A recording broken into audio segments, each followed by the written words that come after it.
Pai, do Filho e do Espírito Santo. Amém. Queridos amados cristãos ortodoxos, irmãos e irmãs em Cristo, hoje comemoramos essa maravilhosa festa da Transfiguração do Senhor, uma das festas duodécimas, ou seja, uma das 12 grandes festas do calendário litúrgico. A Transfiguração do Senhor é uma das festas dedicadas a Ele, nosso Salvador, uma das 12, uma daquelas destinadas a honrar os episódios da vida de nosso Salvador.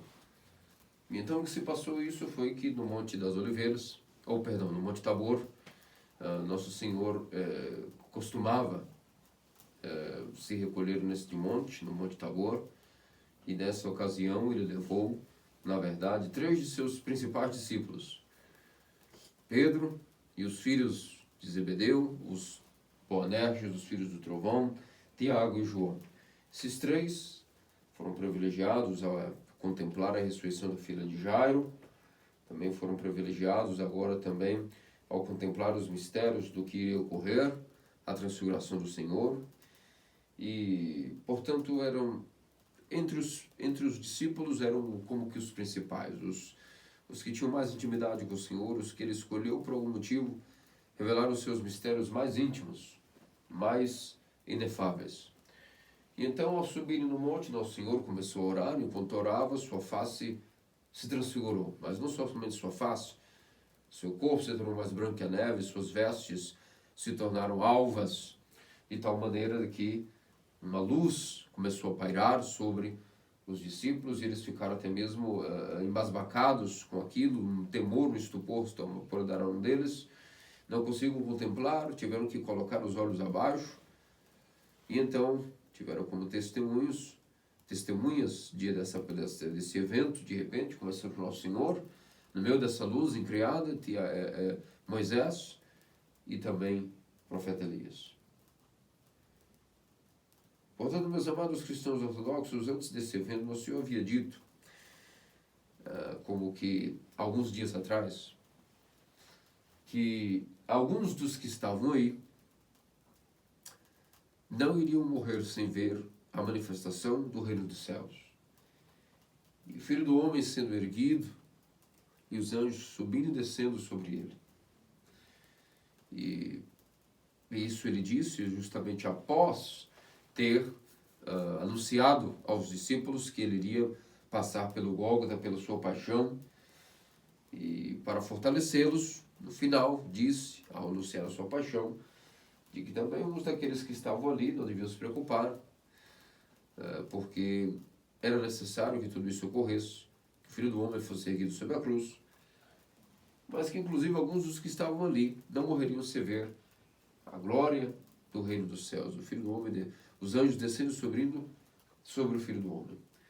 E alguns pensam e se interpretam que Nosso Senhor, quando se referiu a isso, se referiria, não sei, que os discípulos antes de morrer já contemplariam até mesmo a segunda vinda do Senhor, a parousia, que ele viria na sua vinda agora como Rei glorioso. Mas essa não é a interpretação que cabe aqui. A interpretação que cabe é que justamente Nosso Senhor havia anunciado a eles, quando pregou a respeito de sua paixão, também anunciou que ele iria transfigurar-se. E por que Nosso Senhor transfigurou-se, levou Pedro, Tiago e João, e resolveu transfigurar-se diante deles, após ter anunciado sua paixão?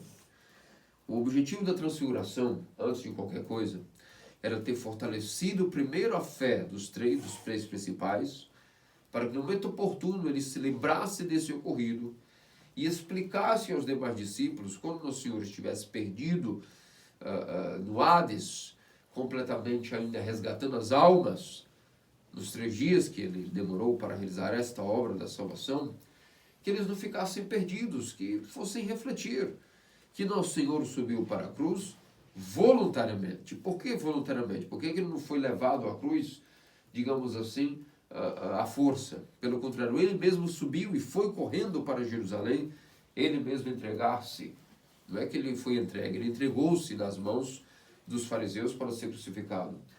Porque Nosso Senhor justamente provou, através da transfiguração, da manifestação de sua divindade, de sua natureza divina, de que ele tinha poder como Deus, para se inclusive quisesse, evitar a sua paixão, a sua morte, que tudo isso não passava daquilo que estava no seu plano, na sua agenda da economia da salvação. Não que alguém tivesse poder sobre o Filho do Homem na terra, mas ele deixaria-se voluntariamente subir na cruz por amor a nós. E para que isso fosse antecipadamente deixado claro, foi dado aos discípulos, a Pedro, Tiago e João, a graça de vislumbrar o poder da natureza divina resplandecendo nosso Senhor. Agora, ele que havia caminhado entre os homens durante 3 anos, manifestando sua glória através de sua natureza humana, ou seja, através da graça de que Deus agora resplandece e caminha entre os homens como homem.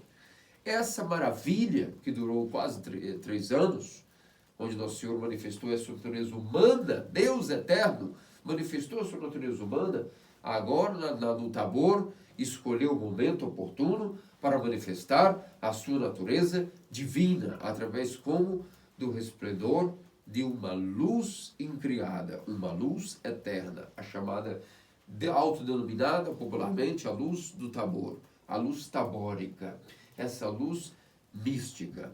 Então, a primeira coisa que nós entendemos, portanto, é que Nosso Senhor, ao manifestar a sua natureza divina, através desse esplendor, onde sua face de repente conturava, se transfigurou, sua pele ficou mais branca que a neve, até suas vestes ficaram alvas e resplandecentes, brilhantes. Isso era um prenúncio de sua ressurreição, um prenúncio de que justamente o Nosso Senhor um dia virá com glória, o reino dos céus se manifestará assim com poder, não só na transfiguração, não só no Tabor, mas um dia todo mundo será invadido por essa luz, e assim como os 3 apóstolos não conseguiam contexto de temor e estupor, assim será para toda a humanidade na segunda vinda do Filho do Homem. Ao mesmo tempo, se nós formos analisar artisticamente falando, o ícone da crucificação e o ícone da transfiguração são simétricos em sua arte, sua composição, a maneira como do Gólgota foi escrito nos ícones, a cruz e a posição do Nosso Senhor corporalmente. Se nós colocarmos um ícone sobreposto ao outro e analisarmos ele de maneira artística, veremos que propositalmente o iconógrafo, quando faz sua coleção, por exemplo, de ícones, datas e festas, pensa na simetria entre o ícone da transfiguração e o ícone da crucificação, mostrando também que a glória embutida na triste cena do crucificado, na verdade, é a glória de sua própria transfiguração, porque dessa cruz maravilhosa, essa cruz vivificante, como assim chamamos na Igreja Ortodoxa, a cruz vivificante é o esplendor também da glória de Deus. Como diz São Paulo, a cruz para os que se perdem é uma loucura, mas para os que se salvam é o poder de Deus. Então, meus amados cristãos ortodoxos, o primeiro tema desse sermão é isso. Por que Nosso Senhor se transfigurou? Qual o objetivo disso? Não era para tampouco causar euforia nas multidões. Tão discreto foi, humilde, que nem chamou todos os seus discípulos, mas para deixar aí claro, ao menos a informação de que não iria ser crucificado como um perdedor, ao contrário, como um salvador, e que isso, inclusive, era uma aparente derrota, mas o prenúncio da vitória já estava dado aí na transfiguração, como prenúncio do troféu, de que a morte não poderia vencer aquele que é o doador da vida. Nosso Senhor transfigurou no Monte Tabor, mostrando agora não só a nossa natureza humana enquanto Deus, caminhando sobre os homens, pregando, comendo, ceando, sofrendo, chorando, passando fome, adoecendo. Agora ele manifestou o poder da natureza divina, a qual jaz nele inseparavelmente de sua natureza humana, pois é Deus e homem a uma vez. A segunda pessoa da Trindade, e ao mesmo tempo, na carne, não tendo pai, mas tendo como mãe a Theotokos. E na eternidade não tendo mãe, mas sendo gerado e não criado justamente pelo Pai Celestial. Então, a partir daí nós podemos seguir, nos perguntar o seguinte: qual é a natureza dessa luz do Tabor? Infelizmente hoje nós temos que ir direto ao ponto. Muitos dos nossos contemporâneos, teólogos, auto-titulados teólogos, não são heterodoxos, infelizmente, em todos os tipos, todos os lugares há heresias, infelizmente, e muitos agora chegam a dizer e pregar, principalmente, claro, os papistas, herdeiros da escola de Balaão, o Calábrio, os protestantes, toda a heterodoxia, entende essa natureza da luz como uma luz visível, como a luz de fótons que nós temos a respeito de fruto de reações químicas. E que essa justamente também foi uma oportunidade que Deus utilizou de uma luz criada para manifestar-se. Isso é um entendimento muito errado. E nós temos que entender bem, como ortodoxos, que o entendimento da luz de Deus, a luz da transfiguração do Tabor, é um dos temas que mais rapidamente nos faz entender o perigo de ter se separado, as outras igrejas terem se separado, daquela que é a origem da igreja primitiva, como elas automaticamente, por uma vírgula quiçá, ou um J que mudaram na escritura, ou seja, no entendimento da escritura, na tradição, fez com que foram se distanciando tanto da natureza da ortodoxia, da natureza da igreja, do corpo de Cristo, que passam a interpretar a luz que emana deste corpo de uma maneira muito estranha para aquilo que são os apóstolos, que foram testemunhas, e os padres, que são aqueles que ensinam o que os apóstolos pregaram. Os padres ensinam o que os apóstolos pregaram, e os apóstolos pregaram, e os padres ensinam sempre, e sempre ensinarão, que ainda que nosso Senhor andava comumente entre as pessoas, e não necessariamente se transfigurado, luz sempre emanou de seu corpo, porque a divindade sempre emana da natureza divina ao Senhor, porque são inseparáveis. Como um bebezinho da manjedoura, a luz já se manifestava nele. Mas porque os olhos dos homens não viam todo momento, claramente, a transfiguração do Senhor? Simples. Porque é óbvio que essa luz não tem natureza visível. Se fosse natureza visível, sempre o Senhor daria como se fosse uma lâmpada humana, porque a sua divindade não se separa nunca da sua humanidade. E não é necessário que a sua divindade, de repente, agora ou seja, liga, depois desliga. Essa não é a natureza da mística da luz eterna. A natureza eterna não é que liga e desliga como a luz física, ou a luz visível, que pode ter combustível, como no caso da cera, da gasolina, do querosene, ou o próprio sol com hélio, explosões, reações, não importa. A verdade é que na natureza divina essa luz é eterna e não tem características físicas. O que ocorreu então no Tabor? Que os discípulos foram capazes de ver e contemplar essa luz eterna. Não é que a luz começou a brilhar, é que os olhos espirituais dos três foram ali abertos e foi permitido eles, ou seja, a eles, o humano, a matéria humana, recebeu influência. Não que de repente a luz começou a brilhar. O corpo do nosso Senhor, seja como menino bebezinho, mesmo no sepulcro jazendo morto, nunca deixou de emanar a sua divindade. Porque se nós dizemos que às vezes a luz de Cristo não brilhava, mesmo quando ele caminhava normal sobre as pessoas, então significa que alguma heresia já estamos pregando, porque talvez então em algum momento a sua divindade era separada da sua humanidade. Nós não aceitamos isso jamais. O que aconteceu foi que os olhos humanos, os olhos espirituais humanos, de Pedro, Tiago e João, foram abertos. Então, qual é a natureza dessa luz, então? É uma luz que é perceptível, não pelos sentidos, não pelos olhos da carne, mas pelos olhos espirituais, quando são purificados ou quando a graça de Deus assim o quer. Porque a graça de Deus também pode purificar o homem e um segundo se ela quiser. Tudo depende de Deus e do que Deus providencia. Tudo é um mistério. E para entender os mistérios, há aqui, primeira coisa, crucificar a mente. Não é que ficar sondando como seria o milagre dessa luz, qual a natureza dessa luz em termos humanos, isso não vai levar a nada. Essa luz está para além do nosso raciocínio. Ela pode ser compreendida apenas pelo coração. Então, qual é a natureza dessa luz? Bem, a luz física é percebida pelos sentidos. E as consequências dessa luz até causam um pouco de calor, às vezes. A luz pode vir até ser fonte de calor. Mas a luz, até mesmo da linguagem humana e convencional, da convenção humana, se diz que a luz é sinônimo de ideias, de uma mente brilhante, é uma mente iluminada. Assim também como nós vemos com a mente obscura em geral, até pelo senso comum é vista como uma mente suja, uma mente obscurecida, quer dizer, uma mente com pensamentos malignos, uma mente completamente rebaixada para o mal.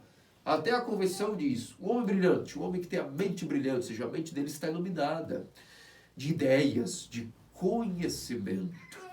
Assim também a mente obscurecida é sinônimo de uma mente cheia de pensamentos duvidosos, exitosos, pensamentos destrutivos, pensamentos malignos. Se diz que o homem mau tem a mente obscura. Até a convenção humana diz que, portanto, a falta de ideias brilhantes, ou seja, uma mente que brilha, é uma mente iluminada. Uma mente, ou seja, cheia de ideias, uma mente inteligente. Um homem iluminado, um homem perspicaz. Mas o homem obscuro tem a mente obscura, a mente suja, e por isso tem pensamentos malignos. Ou, às vezes, sinônimo também de burrice. O que não é uma mente brilhante é uma mente burra. Então, até os desenhos animados, nós sabemos que isso está tão ligado na linguagem humana, nas metáforas humanas de comunicação a respeito do que seria uma mente brilhante. Nós sabemos que quando os desenhos animados querem dizer que um fulaninho, um personagem, teve uma ideia, aparece aquela lâmpada, mostrando justamente que esse homem teve uma ideia, ou seja, ele teve um conhecimento. Por isso, meus amados cristãos ortodoxos, baseado nessa explicação, luz do Tabor, luz empreada, não é luz visível. Porque quando nós dizemos luz, é uma maneira de interpretar, segundo os padres, que a luz que foi comunicada aos apóstolos é perceptível apenas pelo coração, é uma luz sinônimo de, conhecimento. Não tem nada a ver com isso, com luz de velas, com luz elétrica, com luz física de qualquer natureza, seja qual for a fonte. A fonte da luz do Tabor é a mente divina que ilumina mentes criadas através de conhecimento.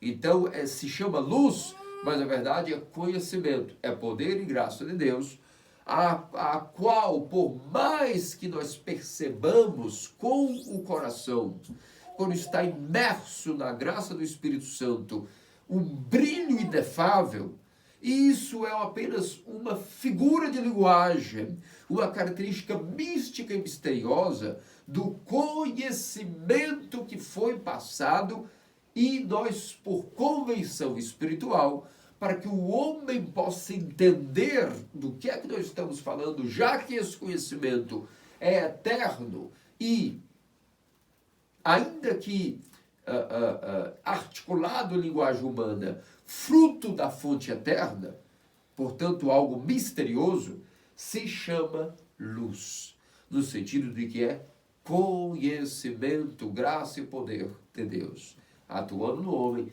que destrava a mente daquele homem, purificando-a, destravando-a, invade as profundezas da mente, e vocês sabem que o que existe lá nas profundezas da mente, lá nas raízes da mente, existe outro órgão chamado coração, onde antes da queda, essa mente, na verdade, estava dentro deste coração. Mas devido à queda, o que acontece é que a mente foi separada do coração, então agora a cura é exatamente a transfiguração. Através da cura que a ortodoxia fornece ao homem caído, a luz eterna, ou seja, o conhecimento de Deus passado diretamente de Deus para o homem através do intelecto, penetra as profundezas desse intelecto, destravando-o, e invade as profundezas do coração e lá deposita conhecimento. Que conhecimento? Conhecimento sobre Deus? Não. Deus mesmo, sem intermédio de livros de estudo, se faz conhecer sem metáforas, sem analogias. Deus mesmo se dá todo em conhecimento ao homem. E São Gregório de Nissa até diz a respeito disso, que o conhecimento, essa luz, esse conhecimento não sobre Deus, mas o conhecimento de Deus diretamente, quem Ele é um conhecimento sem fim, infinito, não tem fim. Assim como Deus é infinito, diz Gregório de Nissa, também o seu conhecimento que Ele pode dar ao homem de si mesmo é infinito, porque Deus é infinito. Vejam que maravilha está escondida da festa da transfiguração do Senhor. É tão bom estar com Deus, que é melhor que façamos uma tenda aqui mesmo, na igreja, no reino dos céus. Talvez é melhor nem abandonar a capela, porque saímos daqui, já não temos mais garantia de nada, o homem é muito mutável. Eis aí a característica do homem, segundo o Abirônimos, mutabilidade. Quem está livre dessa tragédia? Ninguém. Depois da queda, nós somos mutáveis. De dia são como o sol, de noite como a lua. E mudamos, e mudamos, e mudamos, e mudamos, e mudamos. Então, quando o homem está imerso nesses consolos, dessa infusão desta luz que é conhecimento, e ele passa a ver que isso não tem fim. Nunca terá fim o conhecimento da luz de Deus através da sua luz incriada. A característica número 1, que qualquer pessoa tem quando está diante desta graça, desta luz, desse conhecimento que não se adquire estudando livros, nem meditações, nem raciocínio, mas quando a luz, seja o conhecimento de Deus, destrava o intelecto e invade as profundezas do coração, o Deus pode revelar-se tanto quanto o homem pode aguentar. E os discípulos ali, um segundo já não aguentavam. Era tanto conhecimento que Cristo revelava agora, não através somente de sua graça, pela pregação de sua palavra, mas a revelação agora não era mais somente pela palavra articulada do verbo, mas pela própria luz que emana do próprio verbo, no qual toda a graça do Pai jaz no Filho. E o Filho é igual ao Pai, o Pai é igual ao Filho. E a graça, e o mesmo Espírito que é a terceira pessoa, que é Deus, juntamente com o Pai e o Filho, também faz com que a graça seja comunicada às criaturas, a mesma graça que jaz do Pai, que jaz do Filho, é comunicada pelo Espírito, pela graça, a todas as suas criaturas.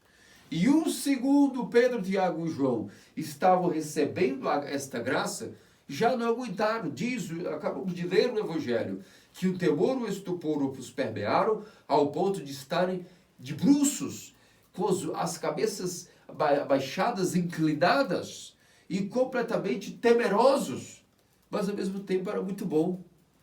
Então essa mescla de temor e satisfação inefável, não pelos sentidos, uma satisfação do coração que só jaz na Igreja Ortodoxa, que é o corpo de Cristo, por estarmos nos ofícios, comungando dos mistérios, dos sacramentos, é a mesma graça, como podemos dizer, o antegosto daquilo que será a vida em Deus em toda a Jerusalém Celeste por toda a eternidade. Por isso é que Nosso Senhor havia dito que alguns dos que estavam aqui não morrerão se eles temerem a manifestação do reino de Deus. O Filho do Homem descendo e subindo, os anjos de Deus subindo e descendo sobre o Filho do Homem. Isso era o sinônimo dessa maravilhosa transfiguração que ele realizou. Infelizmente, alguns até hoje negam a natureza da luz do Tabor como incriada, porque não entendem. Por que negam? Porque que afirmam que sim, foi como um fenômeno de luz visível, por isso que os apóstolos narraram, depois testemunharam que era uma luz, que essa luz foi um fenômeno sobrenatural, ok? Mas que a natureza dessa luz era visível como que Cristo brilhou através de emanação de fótons. Infelizmente, por não entender o que nós acabamos de explicar, que é a natureza da vida mística da ortodoxia, teólogos influenciados pelas heresias, pelas mentes dos demônios, que gostam de separar o homem da eternidade de Deus, acabam por criar esse tipo de entendimento que nada tem a ver com a natureza da luz do Tabor. Portanto, o conhecimento número 1, o conhecimento mais básico, digamos assim, o conhecimento fundamental, é passado ao homem pela palavra articulada e pregada. Ou seja, as Escrituras, o Evangelho, o próprio Cristo, como quando em palavras realizava a sua pregação. Esse é um nível de conhecimento sobre Deus. E é colocado no nível de conhecimento como ainda um conhecimento baixo. O conhecimento ainda só do fundamento e base para que possamos vir a entender quem é Deus. Essa revelação de vida, baseada em palavras escutadas pelos sentidos, ainda que seja eterna da mesma maneira que a luz, claro que sim, o conhecimento através da palavra articulada, quando é revelação divina, é eterno da mesma maneira, mas ele é um conhecimento básico, como Moisés, quando vislumbrou o cânon dos mandamentos, Quando Moisés, quando estava diante da transfiguração, semelhante à transfiguração, o mistério da sarça ardente, se diz que quando Deus passou de costas com a figura de linguagem, somente o brilho do resplendor das costas de Deus fez com que Moisés ficasse completamente com sua face transfigurada, e quando desceu a montanha, as pessoas não podiam nem mesmo fitá-lo. Os santos, no Antigo e no Novo Testamento, se transfiguraram e continuam se transfigurando. Então, essa participação da graça de Deus, do conhecimento de Deus, essa participação, não mais do conhecimento articulado, da pregação da Escritura ou da palavra ouvida, pregada por Cristo, pelos seus santos, pelos escritos de Moisés, o Pentateuco, os mandamentos, tudo isso é revelação divina e eterna. Sim, ponto. Mas é um nível mais básico. O nível mais avançado, ainda que esse primeiro nível é eterno e também a ter acesso a ele, enquanto estamos expostos à pregação da Escritura, das palavras, dos sermões, dos cânones, dos dogmas, estar exposto a isto como está exposto a um conhecimento eterno, e ainda que articulado, e mais básico, também santifica o homem. Porque estar exposto a esse conhecimento do Evangelho, da Escritura, do Antigo e Novo Testamento, dos cânones, da revelação dos Santos Padres, suas explicações, seus escritos, isso, como é também eterno, conectado objetivamente com, ainda que sob linguagem humana, conectado objetivamente com a divindade, estar exposto a esse conhecimento básico também santifica o homem.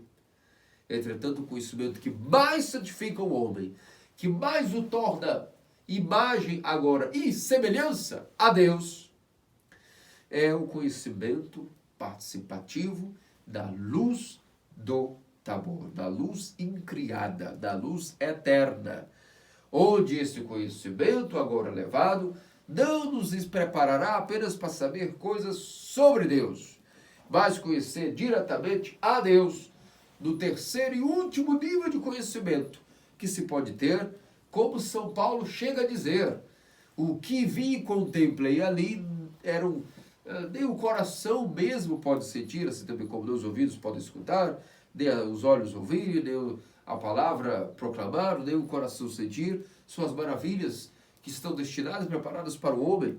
E ele mesmo, quando subiu ao terceiro céu, como narra em suas epístolas, e vislumbrou, diz que vi coisas que são proibidas até o homem a falar, ou seja, que não há como pôr, e articulação.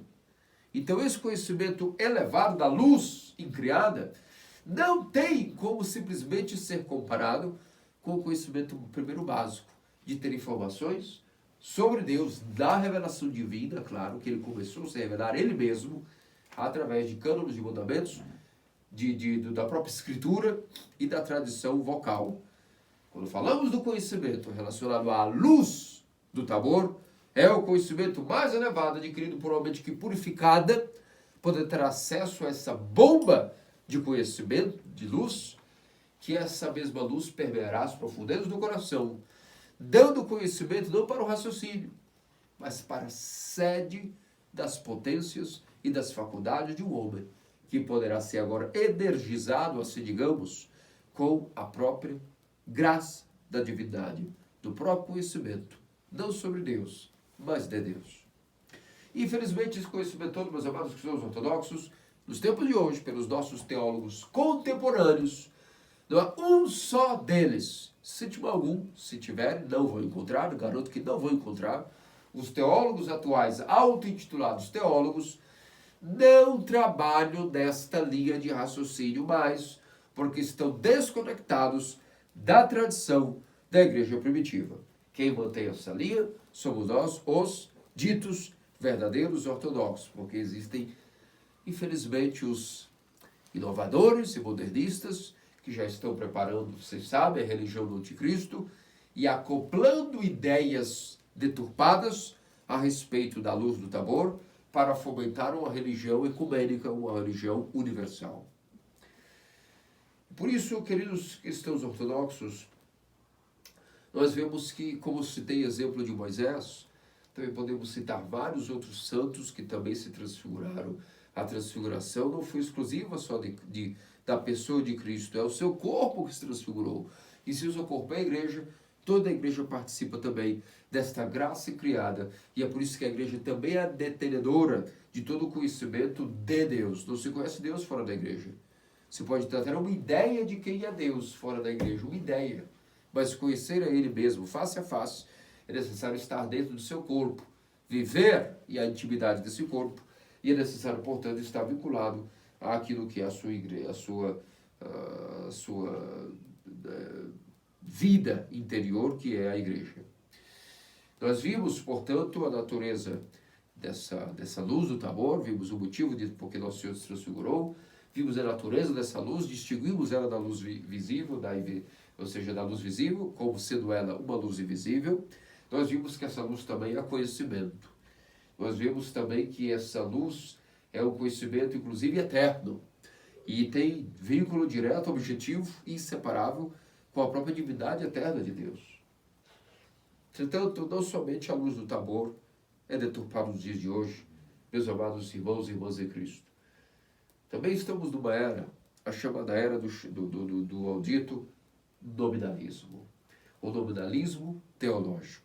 Nominalismo em si mesmo significa tudo que nega o nome, o esvaziamento de uma linguagem, o esvaziamento dos significados de um nome, chama-se, portanto, nominalismo. Isso é uma febre hoje até na linguagem, na língua portuguesa, na linguagem política, na linguagem filosófica, na linguagem de gêneros, tudo que vocês imaginarem, vocês sabem, está tendo uma revolução cultural nominalista que tira o significado, reduz e minimiza, diminui, ou até deturpa, ou esvazia o conteúdo de linguagem. Isso chama-se nominalismo. Infelizmente, nós vemos a era do nominalismos, inclusive não escapa ao nominalismo teológico. Isso é uma grande heresia e aqui nós temos que ser um pouco mais até radicais. Citem qual é a igreja, qual é o sínodo, mesmo entre os genuínos, ditos ortodoxos genuínos, que hoje claramente sabem combater o nominalismo, a negação daquilo que é a santidade do nome de Deus, aquilo que é justamente a garantia de que quando nós oramos, ou nos comunicamos com Deus, quando nós lemos a Escritura, qual é a garantia que nós não estamos blefando? Que na verdade talvez isso é algo inventado. A garantia disso é quando nós sabemos muito bem, por sermos igreja, nos defendermos contra o nominalismo. O nominalismo ele é perigoso, começou com a escola de William de Ockham, onde começou justamente essas ideias começaram, e hoje os teólogos atuais, todos entre os ortodoxos, mesmo os teólogos formados em seminários e academias teológicas, influenciados pelas ideias papistas, acabam por deixar-se macular com o nominalismo teológico, esvaziando aquilo que é o conteúdo do nome de Deus. Para ser um pouco mais claro, basta nós darmos exemplos práticos de como se dá o nominalismo teológico. Os teólogos atuais pregam e enfatizam de que conhecimento de Deus, na verdade, é algo inacessível. Citam os padres, mas esquecem que os padres, quando falam no dogma da inacessibilidade de Deus, não estão se referindo às suas energias, ou à sua luz, ou ao seu conhecimento. A inacessibilidade de Deus, a sua incognoscibilidade, se refere à sua natureza, à sua essência, o que os padres chamam de ousia. Quanto ao seu conhecimento e sua luz, se são todos inarticulados, fechados na eternidade, se o conhecimento de Deus sempre é incognoscível e inacessível, então como é que nós viemos um dia saber qual é o Deus verdadeiro? Isso pode ser projeção de uma religião humana. Como que nós sabemos quando oramos, Deus nos escuta? Como que nós sabemos escutar a Deus quando Ele fala a nós? Qual é a garantia que quando nós estamos diante de um ícone, emana dele graça? Qual é a garantia que as Escrituras realmente são palavras de verdade, objetivamente vinculadas à divindade e à eternidade? Nós temos a garantia disso porque nós não somos nominalistas, nós, os verdadeiros ortodoxos. nós somos aqueles que glorificamos o nome de Deus. Como a Escritura diz, o nome de Deus é santo, mas não somente em relação aos nomes de Deus, ao entendimento do que é conhecimento eterno de Deus. Então significa que o nominalismo diz que tudo que nós conhecemos sobre a revelação divina em si, tanto escritural, quanto os fenômenos, quanto aos símbolos, quanto à luz do Tabor, que tudo isso, na verdade, Deus criou um método, um meio, uma luz visível, ou letras, no caso da linguagem, e através desse intermédio, deu ao homem uma revelação divina, desvinculado objetivamente da eternidade, de tal maneira que nós não conhecemos, por sermos criaturas criadas, de verdade, o vínculo do intelecto e da razão com aquilo que é o conhecimento de Deus, que nós temos apenas um meio, que Deus criou métodos, meios articulados, que nada possui em si esses meios, com o conhecimento eterno, porque isso seria inacessível. Isso é inventar uma religião, é inventar aquilo que é o pai do ateísmo moderno. Se comprova hoje que até políticos são capazes de descaradamente fazerem promessas, estarem tudo gravado nos rádios, nas televisões, e as pessoas podem, depois de 1 ano, 2 anos, pegar aqueles tempos e levar, o senhor prometeu isso, está fazendo o contrário. Mas descaradamente os políticos atuais prometem e não cumprem, porque nós vemos a época do nominalismo, a palavra é esvaziada, ela é relativizada. E isso caiu também na teologia, começou lá na escola de William de Ockham, lá nos séculos que foram começando a fomentar a revolução cultural no mundo e a revolução teológica dentro até mesmo do seio da Igreja Ortodoxa. Do século XVII, chegando ao seu auge até os dias de hoje. Então, quando nós dizemos então que nós não somos nominalistas, nós pensando como os padres, de maneira muito simples, sabemos que se a natureza de Deus, sua ousia, sua substância, em si mesma, a sua essência enquanto divindade, essa é inacessível e cognoscível. Quem vai parar para dar tratados explicando como é a natureza e essência e substância de Deus? Nenhum padre jamais fez isso. Nem Basílio, nem Crisóstomo, nem Paulo, nem Pedro. É impossível, isso sim.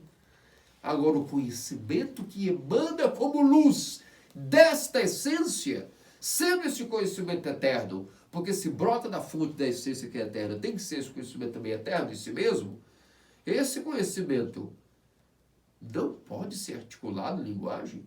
Claro que pode. Se não fosse assim, então nós nunca temos nem ideia, como se fosse um vazio, uma obscuridade mental que vivemos em relação a este pairar de névoa. Nunca sabemos o que do lado de lá existe como divindade.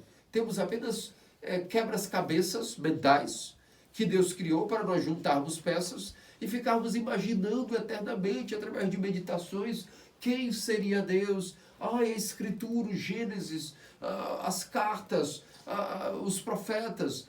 Tudo isso eram símbolos e símbolos. E de tanto de símbolos passamos a ver que o símbolo esvaziado, ou seja, é como que ele perde completamente o seu significado. O símbolo só tem sentido se ele passa o significado de uma ideia que é verdadeira. Se o símbolo, na verdade, é um símbolo, de outro significado, que é o símbolo, que é, na verdade, uma referência ao outro significado relativo a uma metáfora, depois de tantas camadas que nós vamos tentando interpretar, chegamos à conclusão que desde o começo até agora, no meio, nos perdemos e não sabemos do que é que estamos falando. É por isso que os ateus caíram matando na geração moderna, lendo o que essas interpretações das igrejas protestantes e católicas, as ditas papistas, o que elas pensam sobre Deus, os ateus leem isso, influenciados pelos demônios, não vão cair na verdadeira tradição, se perdem no meio do conhecimento filantrópico, humano, seja o que for, e então leia isso e, peraí, mas vamos analisar essa suposta teologia de vocês. Isso é um conhecimento vazio, e com razão. Vejam que plano terrível o demônio teceu, ao dizer que tudo que nós temos na Escritura, ou viva voz, ou mesmo a luz do Tabor, ou tudo que a igreja tem como conhecimento de Deus, na verdade isso é apenas algo que Deus criou articuladamente no mundo, de maneira até temporária, que quando o mundo acabar isso vai se dissolver, porque não terá mais sentido, porque na verdade não era a verdadeira revelação eterna. Era um método para podermos ter noção de quem é Deus e suas características e sua relação com o homem, ou seja, que a revelação divina, a sua palavra, não é objetiva e diretamente ligada à eternidade. Que a revelação divina tem pressupostos intermediários para que o homem possa conhecer a Deus através dos profetas, das alianças e finalmente através de Cristo e da graça do Espírito Santo. Que essa graça é criada, que os dons do Espírito Santo são criados, que são intermediários porque Deus mesmo é intocável e não tangível. Se é assim, então, que triste. Todos os grandes New Age, hippies, que talvez nasceram cristãos ou sejam protestantes ou papistas na época da Revolução,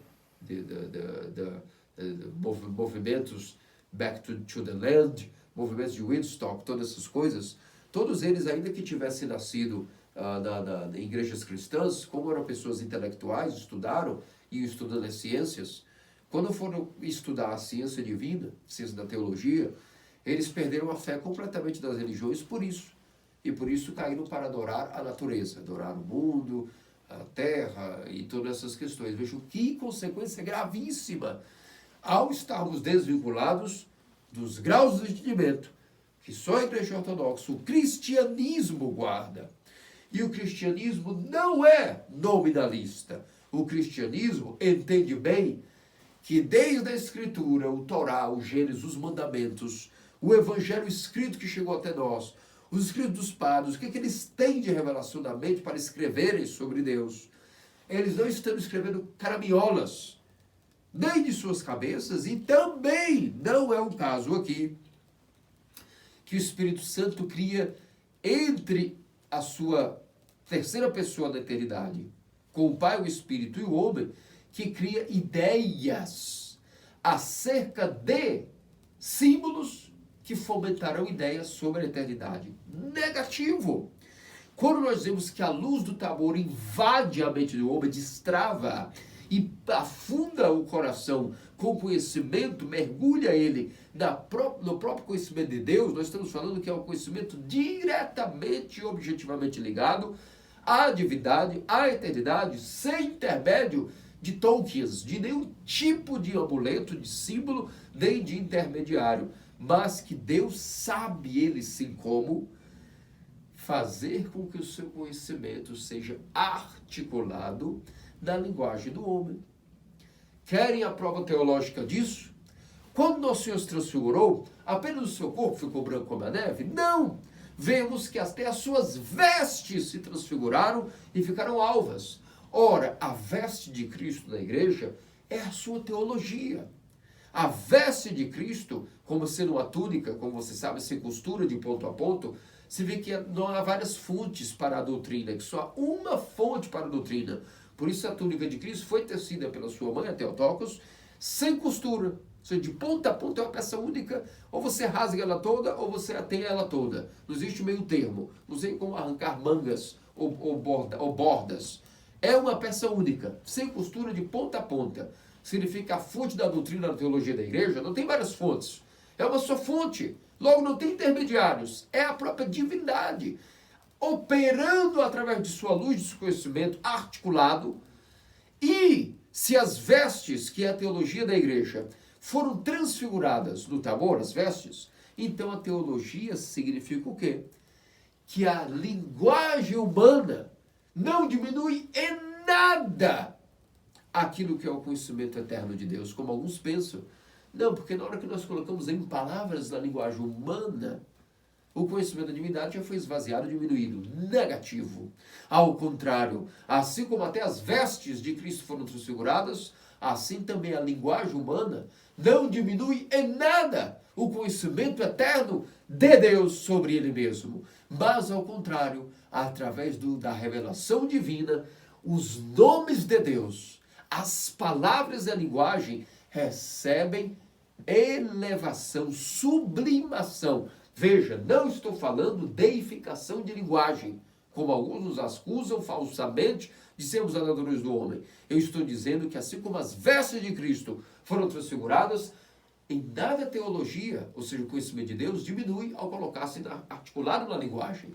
Ao contrário, Deus, em sua bondade inefável, eleva, sublima, magnifica e glorifica a linguagem com a capacidade de ela poder transmitir de maneira articulada um conhecimento sobre ele.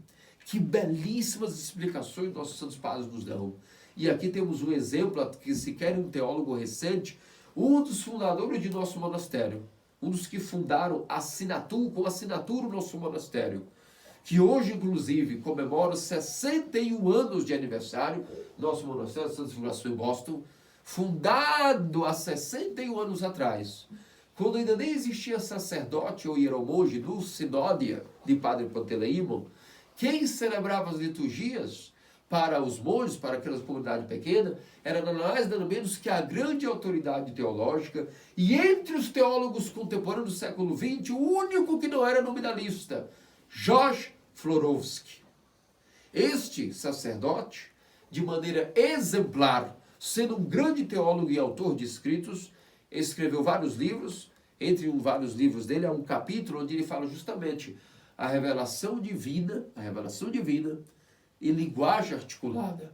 E quando ele explica, justamente ele explica isso, o que São Gregório de Nissa nos ensinou, o que todos os padres nos ensinaram, que a linguagem, o conhecimento divino, a revelação divina, não é diminuída em nada, está lá em seu capítulo, quando colocada em linguagem humana articulada. Ao contrário, como nós sabemos que o homem é a imagem de Deus, é óbvio, diz George Florovsky, que quando Deus criou o homem à sua imagem, é óbvio que quando fosse passar conhecimento dele ao homem, por isso deixou uma máquina, digamos assim, um design compatível de receber a revelação eterna através de linguagem, porque nós somos imagem de Deus. Quando nós dizemos que nós temos qualquer linguagem, diz George Florovsky, ainda que o homem criasse outras linguagens, das quais não existem hoje, outros métodos de comunicação, Deus, para revelar a si mesmo, iria descer e se fazer-se homem e comunicar a verdade nesse novo tipo de linguagem de comunicação que o homem criasse. Vejam que belíssimamente ajustada, mesmo nos tempos do século XX, para entendermos os enganadores e falsos teólogos que são nominalistas, lutadores do nome, contra o nome, e nos acusam ainda de nós sermos deificadores e panteístas do nome de Deus. Volte e rebobine, como está gravado, por isso que é bom gravar, fica aí gravado em português no Brasil. Vejam e repitam todos esses minutos atrás, se em algum momento nós falamos que o nome de Deus é Deus em matéria de essência. Digo, se em algum momento o que nossas explicações denotam isso, ainda que estejam de constrar, e quem pode ir contra sua autoridade, dizia o nome de Deus é Deus. Em que sentido? Exatamente mostrando que como o nome de Deus comunica suas energias, teoricamente, de uma maneira relativa, o nome de Deus é Deus, assim como o homem, participante da graça de Deus, como de São Pedro, de suas epístolas, eis que somos agora partícipes da natureza divina. Significa, então, que o que Deus é por natureza, não é o objetivo, como já vimos, da Páscoa, da ressurreição do Pentecostes. O objetivo do sacerdócio não é fazer com que os fiéis sejam transfigurados, transformados, sofram uma metamorfose, porque não anjos, porque não animais, só o homem é imagem. Então só o homem sem imagem de Deus tem um protótipo do design capaz de, ao ser completamente imbuído das energias e do poder de Deus, de sua luz incriada, pode ele, tendo esse design da imagem compatível à imagem do Criador, tornar-se Deus pela graça, como diz Santo Atanásio. Deus se fez homem para que o homem se tornasse Deus pela graça. O que Deus é por eternidade em natureza, o homem se torna por graça. Assim também, os nomes de Deus, a linguagem, como dizia George Florovsky, ainda que o homem inventasse outros tipos de linguagem que não fosse essa que nós conhecemos, mesmo assim Deus, por bondade, como nós somos imagem dele, teria capacidade de vir e elevar essa linguagem a uma capacidade sublime, ela, articulando-se para fomentar em nós o primeiro conhecimento, como já disse, sim, é o mais básico, o primeiro, mas é eterno. Quando nós dizemos no Gênesis ali, Deus criou o mundo, isso não foi inventado pela cabeça de Moisés, é o conhecimento eterno que Deus revelou a Moisés, articuladamente uma linguagem. Não importa se idiomática, não importa como na linguagem, porque o homem, sendo imagem, tem como captar, sim, de maneira articulada, o conhecimento eterno de Deus, ainda que, volto a dizer, o conhecimento articulado sobre Deus é no primeiro nível de conhecimento. Mas ele depois é energizado, empoderado, transfigurando-se na luz do conhecimento, ele passa a ter o conhecimento de Deus diretamente face a face, acima até do conhecimento articulado. Ou seja, como nós estamos falando na festa de hoje. Mas dizer que esse primeiro conhecimento articulado não é objetivamente ligado e para sempre vinculado, sem intermediário, com a revelação divina eterna, com Deus em si mesmo, isso é uma heresia, é chamado nominalismo, e é por isso que nós temos que agradecer muito a Deus, de que até em português o sermão desse hoje está sendo pregado, não porque eu tenho algum conhecimento eu mesmo, porque graças ao trabalho missionário de nosso santo monastério, fundado pelos monges do Monte Athos em 59, 60, e em plena cidade, em plenos Estados Unidos, que grande graça, queridos amados cristãos ortodoxos. Eu não sei se vocês conseguem entender. Talvez quem nos escute, quem nos ouça, são jovens ainda, não têm maturidade. Talvez outros são ainda muito ligados à teologia romana. Talvez é um protestante recém-convertido. Talvez um ortodoxo imbuído com as igrejas patriarcais. Não importa. Não sei se vocês têm noção do quão gratos nós temos que ser por termos acesso aonde no mundo de hoje temos um monastério genuinamente ortodoxo, no meio de uma cidade, em Massachusetts. Por isso Jorge Florowski que foi nos ajudar, porque ele morava também em Massachusetts, e por isso foi um dos grandes fundadores e firma em assinatura da fundação do Metaquion do Monte Athos da América, o monastério de Transfiguração em Boston, que a princípio era um Metaquion da Skite, de Neo Skite do Monte Athos, através da iniciativa do ancião José Zicasta e de seu discípulo mais jovem, o padre Panteleimon.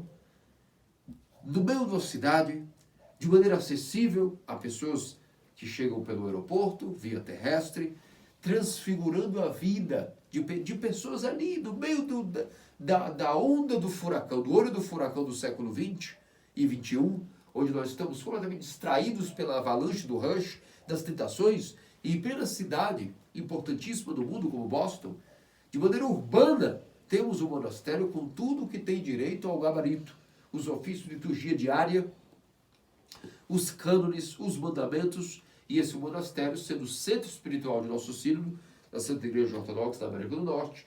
Quantas paróquias, quantos esquites, quantas casas monásticas, quantas vocações clericais, quantas missões da África, da Letônia, da Europa, da América do Norte, do Canadá, da América Latina, no nosso caso, por todo o mundo. Essas missões, essas paróquias foram fundadas ao redor das graças do conhecimento que é mantido por nosso Santo Monastério Boston. Por isso vamos agradecer muito a Deus que todos esses conhecimentos são blindadamente, assim chamemos, defendidos pelo nosso monastério, pelos fundadores, pelos padres, pelo nosso metropolita Gregório de Boston. E é uma grande honra que Deus nos faça muito humildes por termos a graça de defendermos esses entendimentos que vos disse, pura patrística, conforme os santos padres e os apóstolos, e não teólogos já dados ao conhecimento heterodoxo. Vamos pedir ao nosso Senhor Deus Salvador Jesus Cristo que nos dê a graça de não somente entendermos o mistério da transfiguração, mas viver ele. Não só Cristo se transfigurou, mas sendo a igreja o seu corpo, toda a igreja recebeu através do Pentecostes a graça de ser transfigurada pela graça da ressurreição, uma vez que Cristo sentou-se com a própria direita do Pai, significa agora que a mesma glória que o Pai e o Espírito possuem é que o seu corpo humano e a sua igreja também possui. Inseparável da divindade, mas agora até esse corpo, o qual encarnou da Virgem e ressuscitou, sentou-se na mesma divindade que o Pai e o Espírito. Então, por isso é que a igreja também é transfigurada, é o ente transfigurado, assim digamos. É por isso que nos ícones jaz a transfiguração do outro lado do Tabor. É por isso que, ao rezarmos a oração, feixes e feixes de luz emanam do Shotki, dos nós, do nome de nosso Senhor Jesus Cristo, do intelecto, do coração, purificando a mente, expondo seus ofícios, vamos sendo purificados como ouro no crisol, e depois de purificados, então esse conhecimento eterno, ainda que articulado no primeiro livro dos sermões, dos textos litúrgicos que nós temos das festas, só de estar exposto a esses ofícios do coral, nós somos purificados, porque é um conhecimento, ainda que articulado, eterno. Senão não teria sentido ficar 6 horas aí atrás do coral, lendo o quê? Para quê? Histórias sobre Deus, bastaria ler uma vez.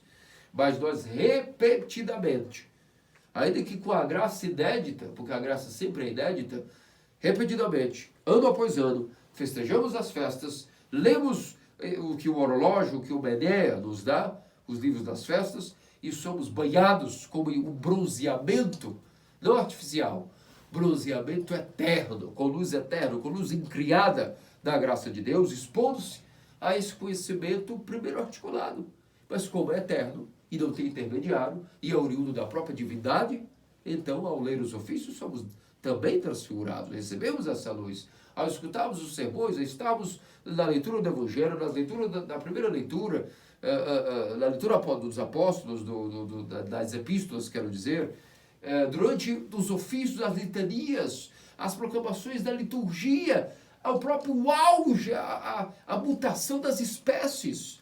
Tudo isso é possível porque a igreja é o ente transfigurado, é o corpo de Deus que está completamente transfigurado com a luz do Tabor, e nem que as pessoas não viam sempre ao Senhor mandar a sua luz, ele sempre mandou e sempre mandará. O que mudou foi que os olhos purificados de alguns podem ver até mesmo essa luz brilhar, como Simeão, o novo teólogo, que em tudo ele via a luz de Deus brilhar, o conhecimento da divindade era dado a ele de uma maneira ímpar. São Serafim de Sarov, Abba Sizoés do deserto, São Sérgio de Radonés, São João de Constrã, tantos quantos sempre se transfiguraram, e não uma vez, várias vezes, e talvez o mais popular e mais famoso, a transfiguração recente, é a de São Serafim de Sarov, que no século XVIII ficou famosíssimo pelo seu encontro na floresta de Sarov com seu discípulo Motovilov, onde ele se transfigurou e seu discípulo colocou as suas narrativas de como realmente ali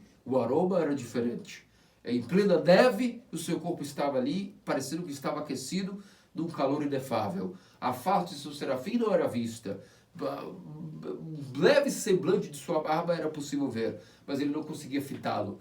Essa mesma transfiguração que Cristo sofreu, os santos também sofrem, porque o objetivo da igreja é tornar a imagem de Deus, o homem, totalmente semelhante a Deus, ou seja, participante de sua luz incriada, ao ponto de, sendo imagem, sendo preparada para ter esse conhecimento eterno dentro de si, elevar-se a um alto grau de deificação.